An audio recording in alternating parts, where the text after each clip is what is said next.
Namaskaram. Good morning. Welcome, everyone. Nice to see all these lovely faces. We have missed seeing you all of you. It's been a while, right? So very glad that you could join us, and also exciting to see students joining us from other cities. And I think it's the first for Pallav. Very big welcome to you all. Now, today is our first workshop session for 2021, and a very special one to say the least. It gives me immense pleasure to introduce today's artist, entrepreneur, guru, and disciple of Padma Bhushan violin maestro Sri Lalgudi Jayaraman, and a well known personality in the Carnatic music circles for her pioneering and innovative teaching methods using digital technology. Kalaimamani Srimati Vidya Subramanian. My sincere appreciation to Pallavi and your team for inviting me today to meet all of you virtually. This exercise, coming back to this exercise, see, with the Varisais, we typically stick to Maya Malava Gaule. But again, it's a good idea to expose students to patterns in other ragas. And I generally find most students find Audava ragas a little easy to tackle compared to other Sampurna ragas or Melakata ragas, because all those have the same Sarigama Padani that you have in Maya Malavagule. So initially, when the student is still building a foundation in terms of the Swarangyanam, doing other Sampurna ragas can be a little confusing. So I generally like to do these patterns in Audava ragas to help students get comfortable with building sequences, building patterns. And these concepts come very handy when students try out Kalpana Swarams. And for these patterns, I don't even incorporate any talam. I just let it be free flowing. And these can be done in different layers, as I will demonstrate. So, for example, I would like to start off with Mohanam. Sa re ga, sa re ga. Very good. Sing confidently. Pa da sa,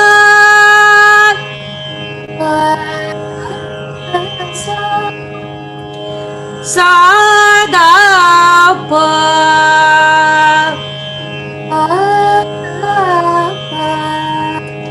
ga re sa.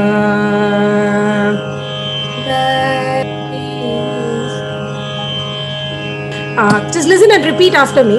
Sa re sa, sa re ga re sa,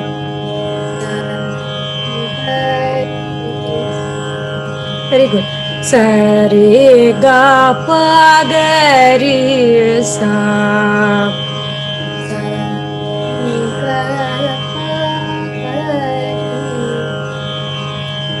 Good. So as you sang the pattern, you sang it very nicely. Which notes did you give gamakam to, or which notes did you oscillate? I think Re and Ga. Very good. So these patterns, when you practice, right, be very aware of the swaras which take gamakams and the ones that don't. So if you sing sa re ga pa da pa ga re sa, that is the scale. It does not really bring out the bhavam or the flavor of the ragam. So right from day one, even from Sarali Varsai level or Geetam level, it's very important for teachers, in my opinion at least, to incorporate the gamakams that are typical to that ragam in their teaching methodology, because it becomes very difficult for students to be able to add the gamakam later. Sa re ga pa da pa. So you can see in Mohanam, re ga da, all of them, other than sa and pa, which are called the achala swaras and which don't carry gamakam. In Mohanam, the remaining three notes have a lot of scope for gamakam, which is what makes it a very important ragam. Sa re ga pa da pa ga re sa.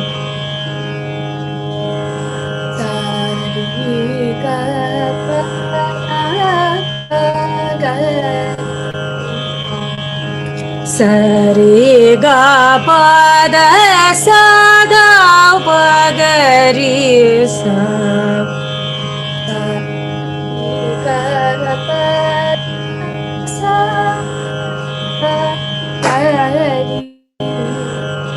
Good.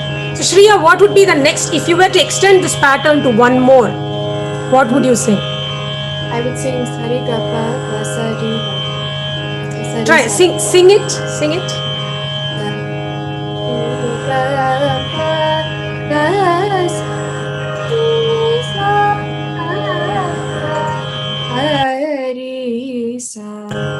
Good.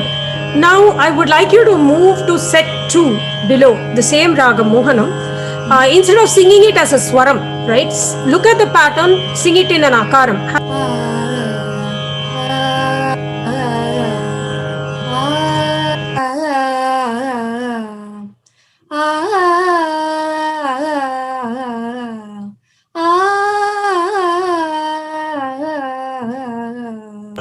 Very good. So now I'm going to sing the same pattern but a little faster, and maybe somebody else can try to answer what is the difference in the singing approach when you sing the same pattern faster.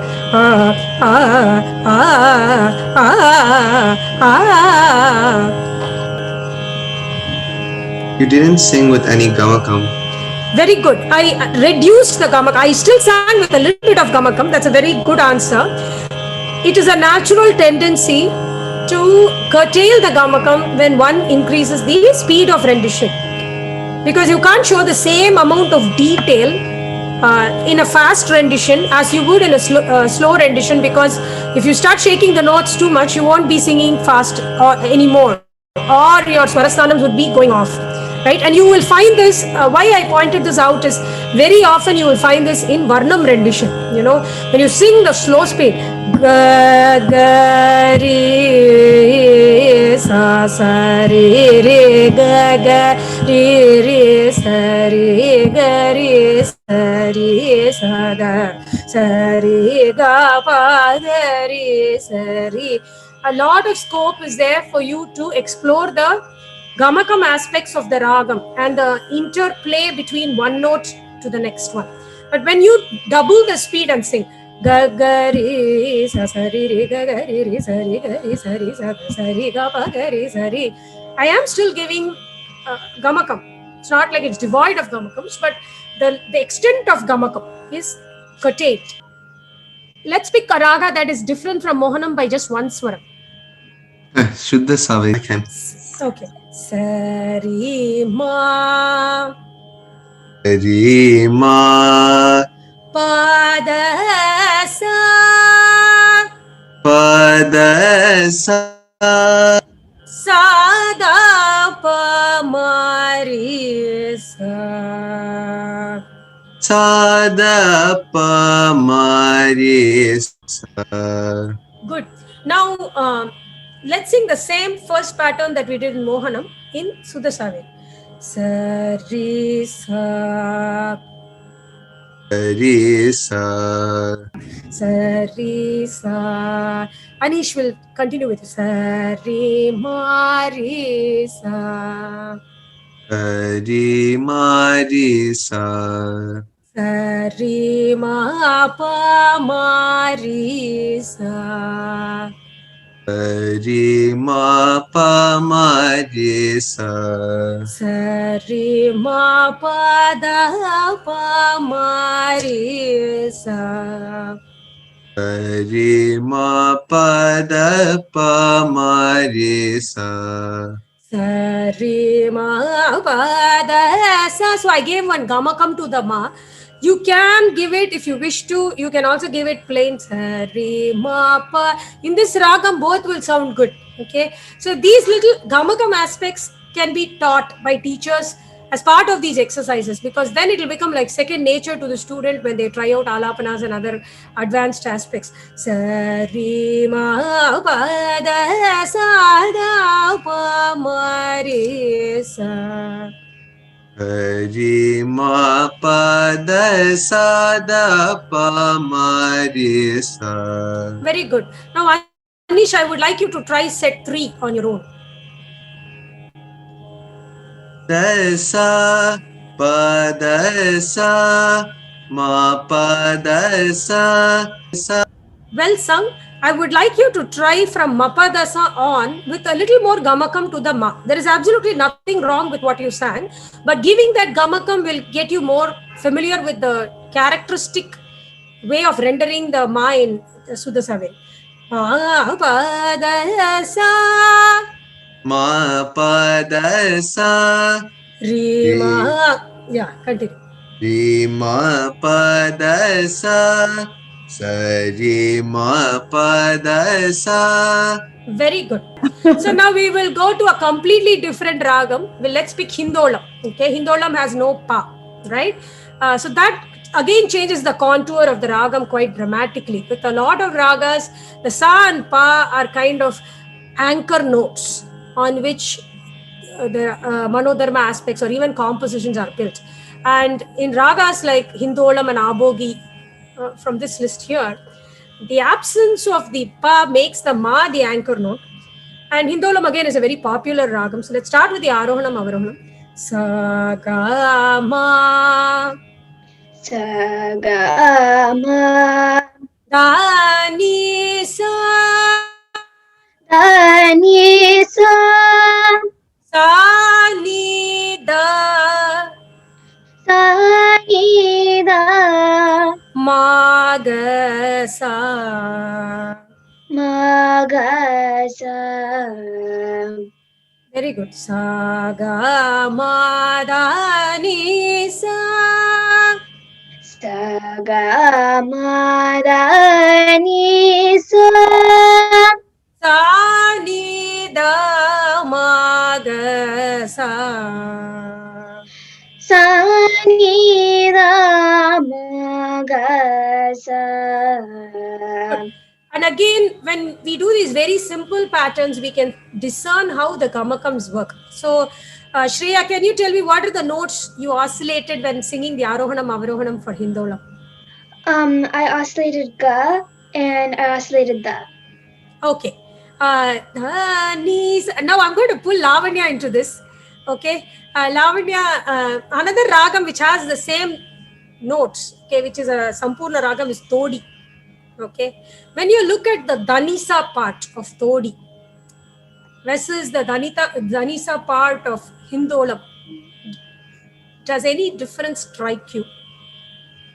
Yeah. So the da is handled differently there, though they have the same Daivatam.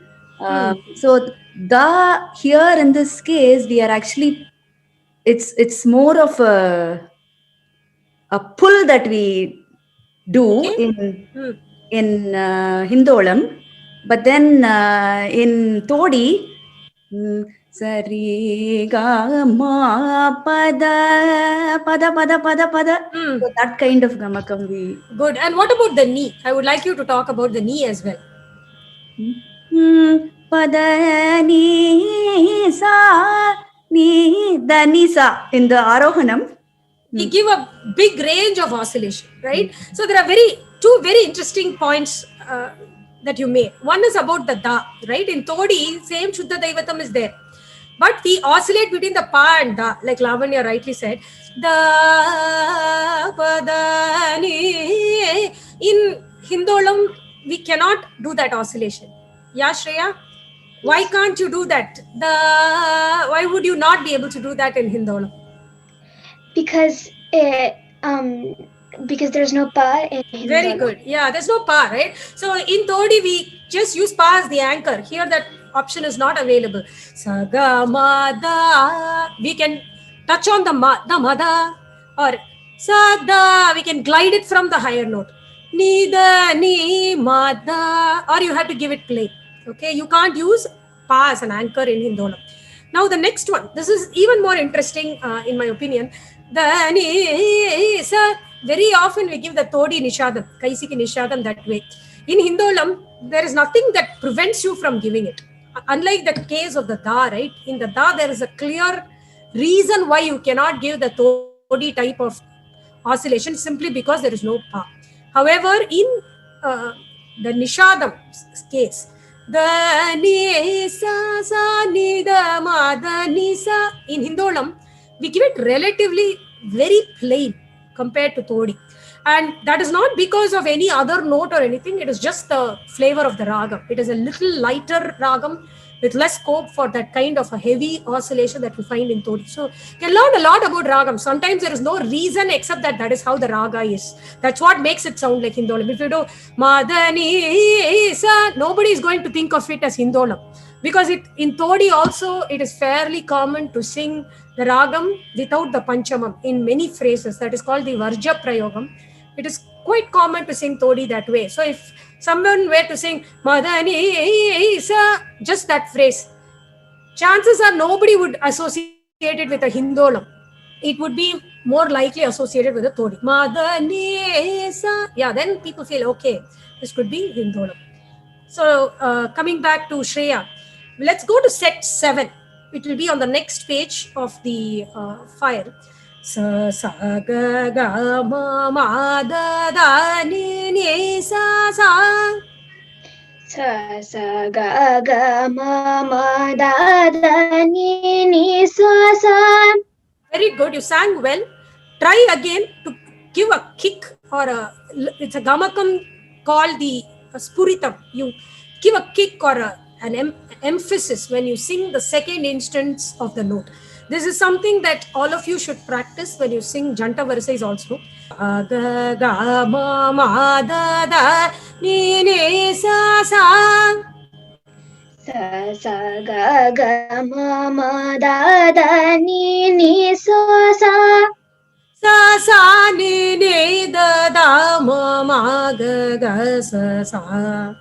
Sa sa ni ni da da ma ma ga ga sa sa. Good. Now when we try it as akaram.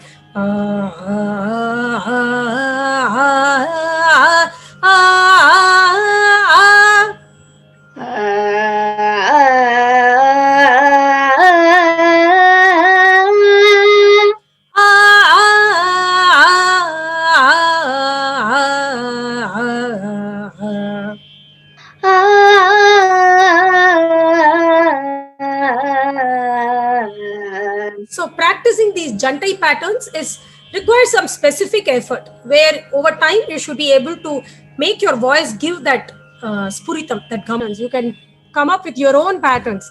This is the best building block for Kalpanaswaram singing. Try all these patterns, then try in other ragams as well. Like for example, you can move on to Shadava ragas, like 6-note ragas. Like I have given, to give you an example, I've given Abogi, right, which is an Audava raga. If you add a Kaisiki Nishadam to it, you would get Sri Ranjani. So you can extend these patterns to Sri Ranjani and try. And eventually to Sampurna Ragas. And I would like to ask Lavanya to just say a few words in conclusion before we close up the workshop. Thanks, Vidya. Thanks, Jayashree. What a great way to start Saturday, right? And Yes. what a way to start the year 2021 with respect to Pallavi's activities. This is another milestone for Pallavi. And I would like to start by thanking Srimati Vidya Subramanian for her time and enlightening us, with the concepts, how to make Manodharma, interesting, and how we can make this a part of learning in parallel, even with rudimentary lessons. I find you guys so inspiring. After learning about your credentials, Vidyaji, believe me, I'm like, only people with a lot of motivation can do it. I'm really impressed with you, all your credentials, and the way you are trying to really bring up the music concepts in the children or with us. So I'm really happy to be part of this workshop. And one of the things I try to do through my academy is to encourage a lot of first generation students to learn. And we have like people right from the age of 5 to 75, and we try to customize the classes, in a one-on-one set. Just like Vidya has innovated teaching Carnatic music with modern technology, has done a lot, and you have worldwide recognition for it, Vidya.